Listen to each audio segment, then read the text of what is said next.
খেয়ে ফেলছে মগজ, একবার মাথায় ঢুকলে কয়েকদিনের মধ্যে মৃত্যু, নেই ওষুধ। ভারতের কেরালায় এই রোগের সংক্রমণে 19 জনের প্রাণহানি। নাক দিয়ে ঢুকে খেয়ে ফেলছে মানুষের মগজ, আক্রান্ত হওয়ার কয়েক ঘন্টার মধ্যেই নিশ্চিত মৃত্যু, নেই কোনো চিকিৎসা, নেই ওষুধ।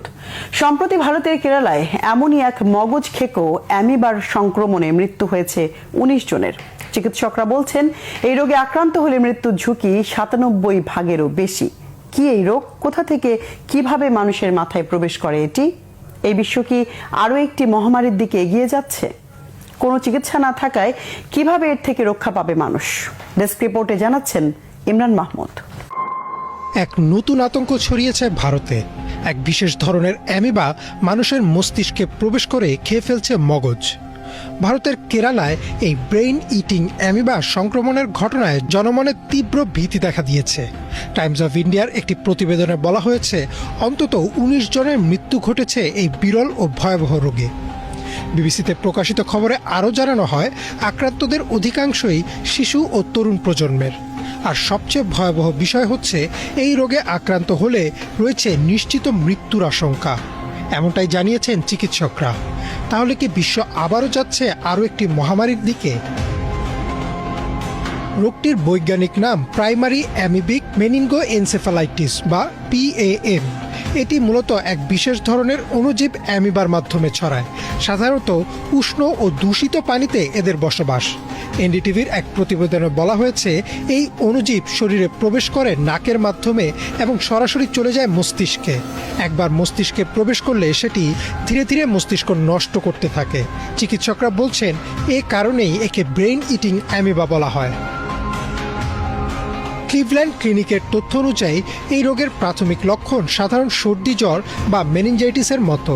মাথা ব্যথা, জ্বর, বমি, চোখে ঝাপসা দেখা, ঘাড় শক্ত হয়ে যাওয়া, খিঁচুনি এবং পরবর্তী ধাপে হ্যালোসিনেশন ও কোমায় চলে যাওয়ার মতো উপসর্গ দেখা দেয়। একবার সংক্রমণ শুরু হলে মাত্র কয়েক দিনের মধ্যেই রোগীকে মৃত্যুর দিকে ঠেলে দেয় এই অণুজীব। এই রোগে আক্রান্ত হলে মৃত্যুহার প্রায় 97%-এরও বেশি।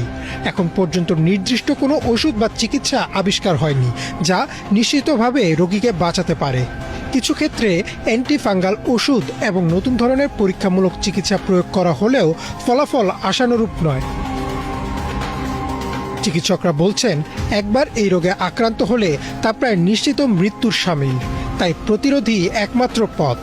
কেরালার স্বাস্থ্য কর্তৃপক্ষ পরামর্শ দিয়েছে নদী, লেক, পুকুর, অপরিষ্কার সুইমিং পুল বা উষ্ণ পানিতে অযথা সাঁতার না কাটতে এবং বিশেষ করে শিশুদের এসব থেকে বিরত রাখতে।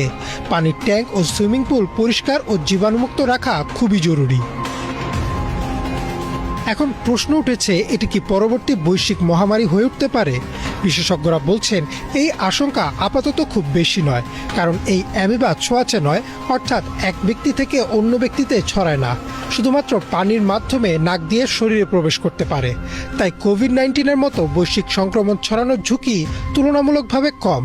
তবে ভারত, বাংলাদেশ, পাকিস্তান সহ দক্ষিণ এশিয়ার দেশগুলোতে যেখানে পানির বিশুদ্ধতা ও স্যানিটেশন নিয়ে সমস্যা আছে সেখানে এই রোগের ঝুঁকি উড়িয়ে দেওয়া যায় না। জলবায়ু পরিবর্তনের কারণে পানির তাপমাত্রা বাড়লে এ ধরনের অ্যামিবার সংখ্যা আরও বাড়তে পারে বলেও আশঙ্কা করছেন গবেষকরা। বিশেষজ্ঞরা বলছেন এখন থেকেই সচেতন হতে হবে সবাইকে। পানির উৎসগুলোর নিয়মিত পর্যবেক্ষণ করা, হাসপাতালগুলোতে দ্রুত শনাক্তকরণের ব্যবস্থা রাখা এবং সাধারণ মানুষকে সচেতন করা অত্যন্ত জরুরি। একই সাথে স্বাস্থ্য গবেষকদের পরামর্শ আন্তর্জাতিক পর্যায়ে যৌথ গবেষণা শুরু করা জরুরি, যাতে কার্যকর চিকিৎসা বের করা সম্ভব হয়। এমন অবস্থায় প্রতিরোধই একমাত্র ভরসা বলে জানিয়েছেন চিকিৎসকরা।